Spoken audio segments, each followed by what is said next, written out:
Hello everyone and welcome to episode 22 of The Best You, a coaching podcast. It's Gary here again. And as always, thank you very much for taking the time to join me. And I hope that you're all doing fantastically well and investing in whatever work that it is you have committed to getting you closer to the best version of you. We will get right into it for this episode. I imagine this episode will be a wee bit shorter as we are primarily covering the part 2 blog for True and Truth, and we will get to that very, very quickly here. But just prior to that, I will, as always, let you know what I've been up to since we last chatted, and I have been quite busy. I did mention on the last podcast that I was embarking upon the interview series, the Best You interview series, and we've made a good start on that, and I have a good few interviews under my belt and a few that are in the hopper. So over the next wee while I'll be strategic about when I'm actually going to publish them so as not to overwhelm with multiple podcasts in a week and such. But if I get a real good one that I feel is pertinent to put out at a given point in time, I'll do that, and then you can access it whenever you look to do that. And I think I made this offer last time. I hope I did. If not, I'll make it for the first time here. If you are interested in coming along and joining me on the podcast at any point for the interview series, please do let me know. Please get in touch, and you can do that via the website or contact me at hello@garygillen.com and let me know who you are, what you're about, what you would like to come and talk about, and what you think the listeners would gain from doing that. And I would be delighted to have that conversation, and hopefully we can have you on. The main premise of it, quite honestly, is to have interesting conversations about interesting topics with interesting people. So there's nothing that's on or off the table particularly that I can think of anyway, so please do get in touch and have a think about it. Even if you're a bit unsure, even if you're a bit nervous about it, let's just at the very least have a conversation, and you can maybe think a wee bit outside your comfort zone. I've also been involved in the Growth Day training that I've been talking about over the last wee while. I mentioned before that we are on emotional freedom for this month, and on one of the weekly trainings that I had, there was a quote that I wanted to quote to you here. I'm not actually sure who said the quote, so forgive me, I can't give props to whomever it was, but it really, really resonated with me, especially with a growth mindset as you're trying to grow from where you are today. I am, for sure, and trying to go to a place that's going to serve you and your community better in the future. There are certain things that are going to hold you back, and some of it could be perception, some of it could be inner blocks and the stories that you tell yourself. So I will read this out directly, and hopefully it resonates with you the same as it resonated with me. When you're not used to being confident, confidence feels like arrogance. When you're used to being passive, assertiveness feels like aggression. When you're not used to getting your needs met, prioritizing yourself feels selfish. Your comfort zone is not a good benchmark.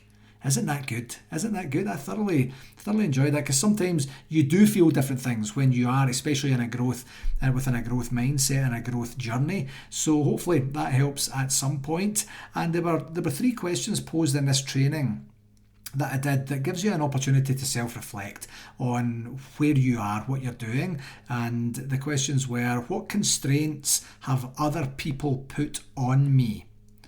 What constraints has society placed on me? And what constraints has my culture placed on me?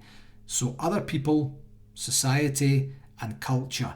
And I guess a kind of inferred part of this is you've allowed that to happen, or it's happened to you and you're now becoming aware of it. Then when you have data, you have an opportunity to move through that as well. So I've really enjoyed this emotional freedom work that we've been doing here in July, and I look forward to seeing what we have planned for August.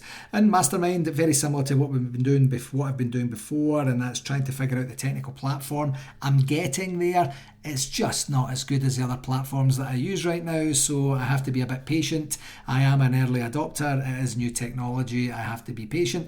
Patience isn't something that I'm massively good at in general terms, and I don't really enjoy it, but I train myself and I talk to myself almost daily to show a bit of patience. So I will continue to do that with the Mastermind platform. The Blockers course, Mastermind or workshop is going to be imminently. I'm trying to pick the right time for this one, to be quite honest with you folks.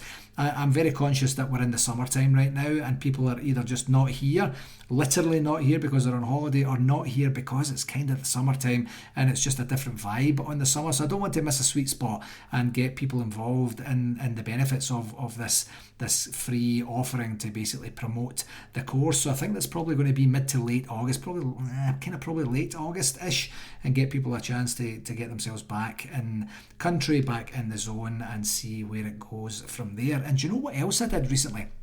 I started listening to an audiobook. I've never done that before. I've never done that on a kind of consistent basis before. I've listened to the odd little clip from audiobooks before, but I got a free trial from Audible through my Amazon account and decided to give it a go, and just to see if I can actually do it, because I listen to podcasts all the time. I do like listening to daily affirmations and stuff like that on my phone. It's just my jam, that sort of thing. So, and I can absorb that content fairly well and use it for what I need to. But a book is something a little bit different for me because it requires a little bit more concentration. And when I'm reading a book, I like to take some notes. I like to, take some notes either electronically or scribble some notes on a post-it, or sometimes mark up the book. I don't really like doing that, but I've tried to do that recently as well, just to kind of continue my journey through the book. So when I'm listening, I am somewhat want to be distracted, whether it's through a conversation, whether it's multitasking or such. So I need to try and find that a sweet spot, I guess, is probably the best way to say it, to give myself the best opportunity to absorb the content, because it's still self-development books that I'm reading right now. The one that I actually chose is Atlas of the Heart by Brené Brown, and this one's a wee bit unique because I actually literally have the physical copy of the book and I've already started it. I actually have just listened. I've just kind of bypassed where I physically read, and I've bypassed that with the Audible content. And the reason I got that, quite honestly, was one, of course, to do everything that I just said, and two, the book is very heavy.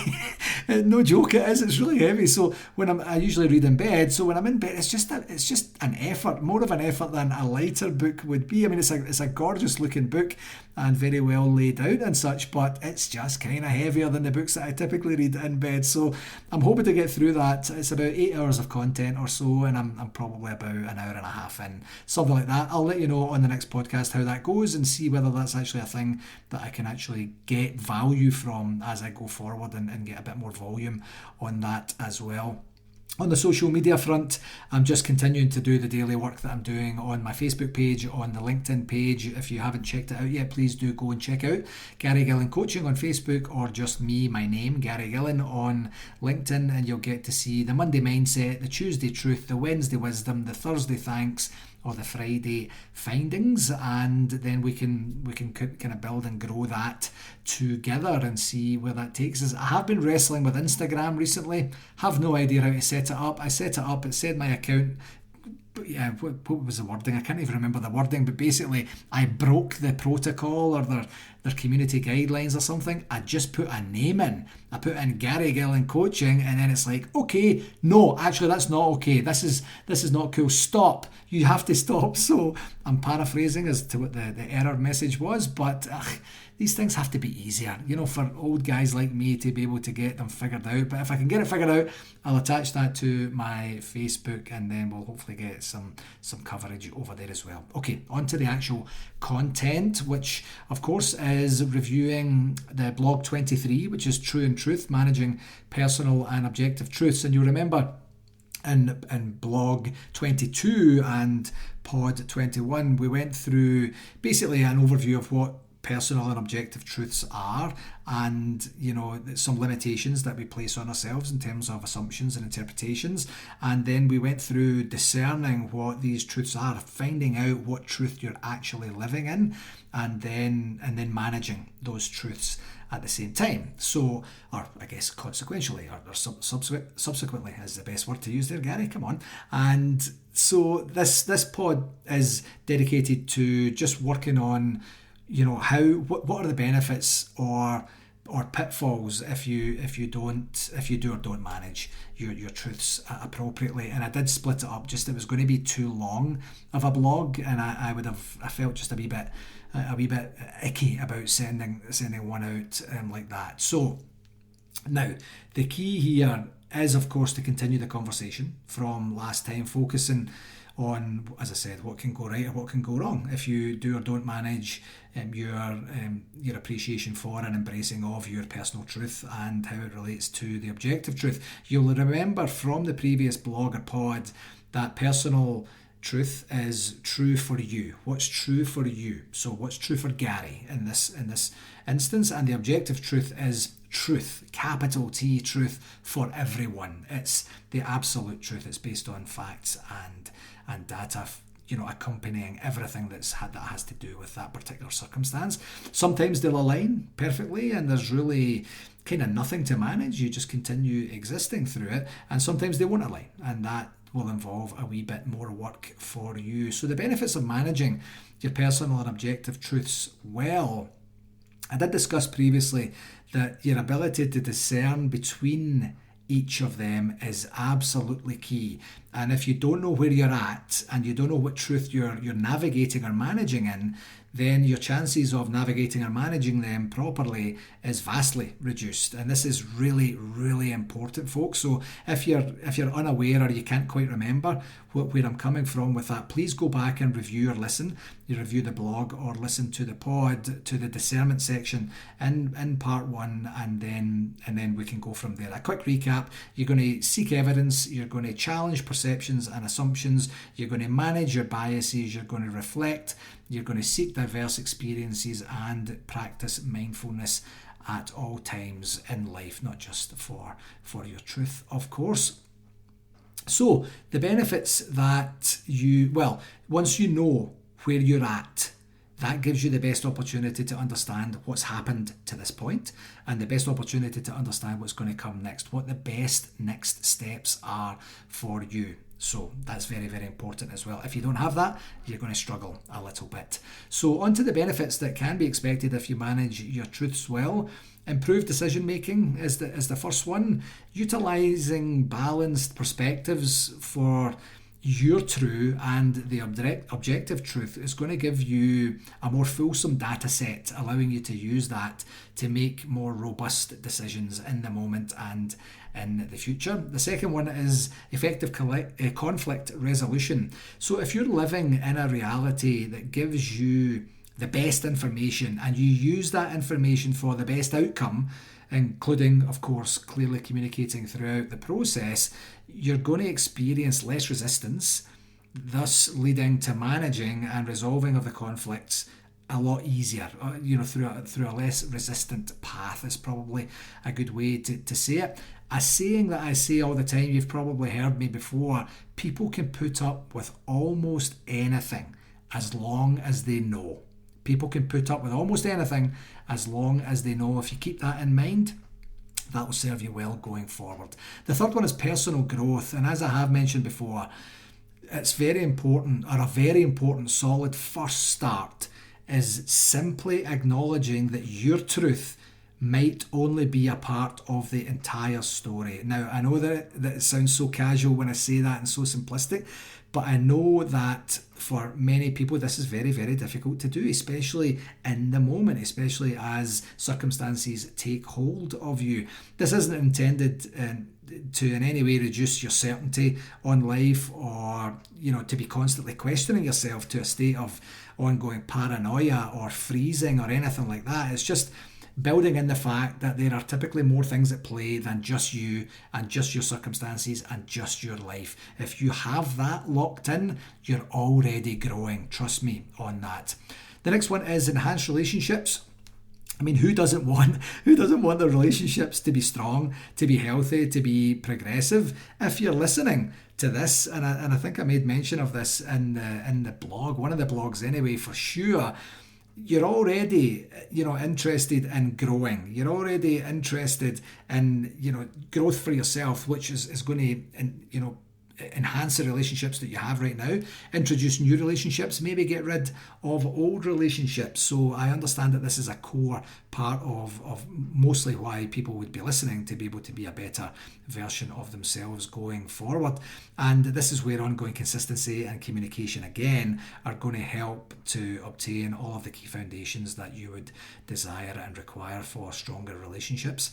The second last one is mental and emotional freedom. Considering times in your life when you've been in the flow or in the zone, whatever your reference is for that, and then just consider the circumstances that were specifically surrounding those times of being in the flow or the zone. I think I'd like to offer up that it's probably come at a time when you're living to your values, you're living to your truth, which aligns with the objective truth or complements in some way or contributes positively to the objective truth surrounding you. And then it's not just a fluke when that happens, where just the stars aligned and everything just went. There's intention behind that, and there's obviously benefits to be drawn from reflecting back on that and looking at the data that it's got there. Now, not to suggest that any form of conformance to anything that doesn't align with your essence. I don't mean to say that. You don't have to conform just to get along, kind of thing. There's just specific golden times in our lives when things seem to be effortless, and that comes with real mental and emotional benefits and freedom. So I encourage you to think about times when you've genuinely been at your best, you've genuinely been the happiest, things have just went your way and life has just felt more enjoyable, more pleasurable, more easy for you to navigate, and write down the key elements of that. There will be a pattern, I guarantee it. And the last one we have here in terms of managing, the benefits of managing, is life success. All of the previous things that I've just discussed will give you a tremendous opportunity for ongoing success in your life, and however you define ongoing success, of course. And I have to admit, I loved writing that list when I was doing the blog, and it gave me a compelling reminder of what type and style of life that I like to live, and the key component parts of that, that go with that. And one of those key component parts is absolutely managing my truths as I move forward in life. So, on to the consequences of not managing truths well. Now, typically what I do at these parts, folks, is I usually say, look, just turn the rest of those positives on their head and have them as a negative connotation, and then add a few in. I didn't do that on this one because it was quite the story to be able to genuinely do that intentionally and give you a wee bit more information about decision making and conflict resolution and such. So I'll just go through them briefly just now in terms of what consequences you can prepare yourself for, what you can expect if you don't manage your truths well. So, distorting your understanding of reality could, at best, lead to ongoing misinterpretation, misunderstanding, or misperception, and ultimately conflict. And I think I mentioned in the blog here, like very, very rarely do any of these things feel good in the moment or immediately after. And however, that's not to say that they're going to be completely wholly bad for your life in the long run. They may lead to more expansive thinking, more expansive conversations, and nurturing of relationships in a different way, leading to positive outcomes in the future. But in general terms, you're trying to avoid misinterpretation, misunderstanding, misperception, and unhealthy conflict. There's nothing wrong, of course, with healthy conflict. So in terms of the actual list itself, poor decision making would be the opposite of what you can expect if you're managing things well. And it's not just related to your true or the objective truth, of course. If your approach to decision making is closed, is insular, is not willing to accommodate all factors at play, your decisions are just going to be worse. It's a fact, because you're limiting your opportunity to use information that's there for you to be able to use. Now, that could be ego, it could be arrogance, it could be ignorance, it could be a lack of experience, a lack of knowledge, a lack of a network to be able to tell you. You need to be able to know what you have at your disposal, use what you have at your disposal appropriately, and then you can make the best decision you possibly can with the information you have at the time. If you knowingly ignore information that you know is readily available to you, or that you can go and get, it might not be super readily available to you, then more fool you, because you're going to make decisions that are not going to be completely fit for purpose in the long run, I would suggest. Ineffective conflict resolution is the second one, and I think a lot about this in terms of intent.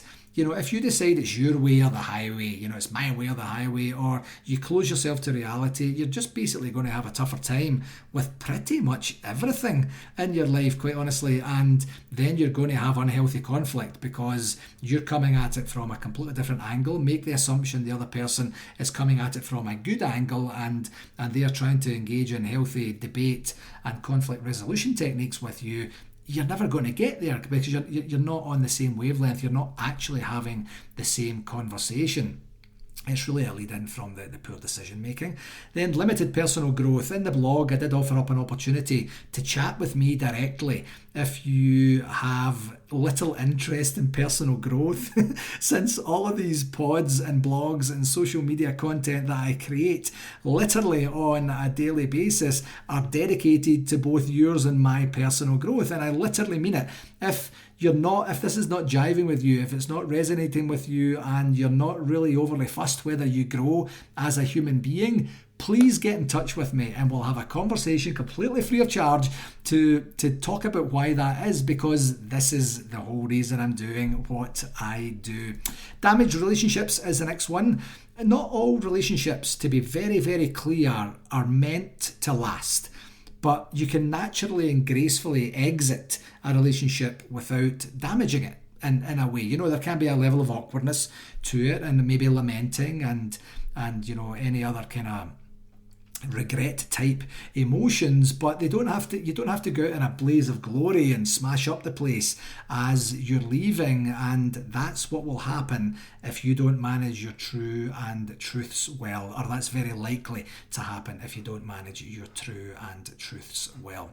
Mental and emotional strain. You know what? I firmly believe that it's simply just more difficult to live in your own bubble with little or no regard for the objective truth that surrounds you. It might be, I get it, it might be easier in the moment, but longer term, absolutely not. Nope, no way. And, I'm not talking about certain conditions that like narcissism or sociopathic tendencies or anything like that. I'm talking about people who are trying to get better, people who are navigating the winds of change in life, who are not afflicted by these tendencies. And it's more and more difficult to do this on your own. It's more and more difficult to live life closed. Maybe short-term pain is avoided. Not short-term pain. Maybe you experience some short-term gain for not having to address something in the moment, but the longer-term implications are going to be mentally and emotionally draining for you. I would caution you for that. And then the last one is reduced life success. And of course, as I said earlier, it depends on how you measure success, but it stands to reason that you're just not going to live a wholly successful life by any measurement that you place on that if you don't manage the key factors that influence your opportunity to succeed. And managing what's true for you and what's actually the truth in terms of the circumstance or situation that you're navigating is absolutely where you are. Look around, be aware, be curious, live life to your best version of yourself, and course correct where and when required, and use the information that's available to you to make the next best decision for you, and consistently do that day after day after day, and watch the transformation that you can achieve and experience as you do that. I finished off the blog with a Coach Gaz challenge, of course, and that was knowing the benefits and consequences of truth management, if we could call that amalgam truth management. What is one change that you plan to make to give yourself the best opportunity for success in the future? What is one change you plan to make today that's going to give you the best opportunity for success in the future? And as always, please do let me know, by clicking Let's Connect on the website, by emailing me at hello@garygillen.com, or subscribing to my mailing list. Contact me through LinkedIn or my Facebook page, and I would love to walk and talk that through with you. Okay, I hope this episode of the Best You, a Coaching Podcast was a valuable use of your time, and that you will continue to join me for more as we move forward together. If you did find it valuable, please do share it with at least one other person as we continue to build out the community of like-minded folks across the planet, and continuing to be working towards our best versions of ourselves. Now, here's an ask. If you did enjoy this podcast or other podcasts that I've put out already, this is episode 22. There's a couple of interviews, maybe 3 interviews up there now, I think there is. So we're on 25 or so.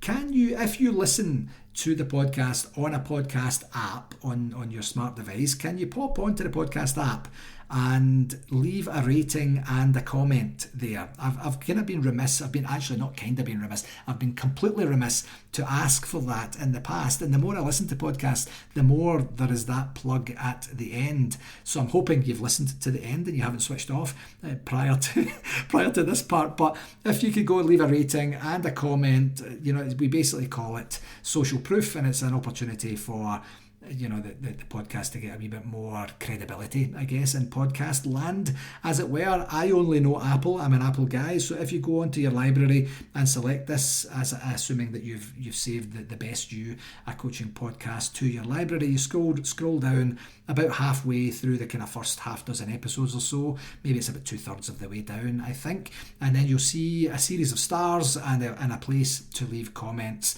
I'm not too sure about Android. I imagine the experience is quite similar to that, and I would love if you would put down a rating and put down a comment, and I will get the comments and I will take action on the comments. If you want to say something nice, that's great. If you want to say something constructive, that's great. If you want to say something nasty and bad, that's why it's there. Go ahead, and every day is a gift, and every day is a learning day for me. And once again, just before I finish off, if there are any topics that I haven't covered in the blogs or pods to this point that you have a level of interest in, please do let me know. I'm looking for new topics and subjects as we go forward. I do have a very big list of things that I'm going to cover over the next couple of years, but it's great if there's something topical for you, I will do the research, I will do the publication and such, but I would just love to hear if there's something meaningful for you. Don't forget to check out the website, garygillen.com, for more content and information, including, of course, the back catalogue of